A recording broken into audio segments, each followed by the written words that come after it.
ప్రేమించిన దేవుడు ప్రభువైన యేసుక్రీస్తు. అందుకొరకు దేవుడు పిలుస్తున్నాడు. ఎందుకంటే నీ ప్రయాసాన్ని కష్టాన్ని దేవుడు చూస్తున్నాడు. కాబట్టి ప్రతి మనిషి యొక్క బాధను వేదనను దుఃఖము చూస్తున్న దేవుడు.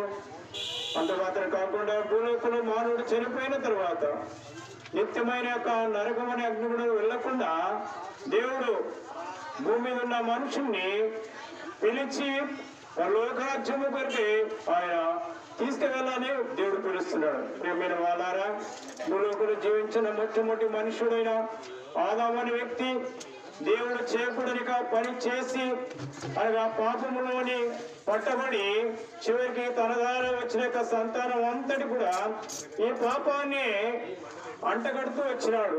అందుబట్టి ఆ పాపాన్ని విడిపించిన కొరకే 2024 సంవత్సరాల క్రితం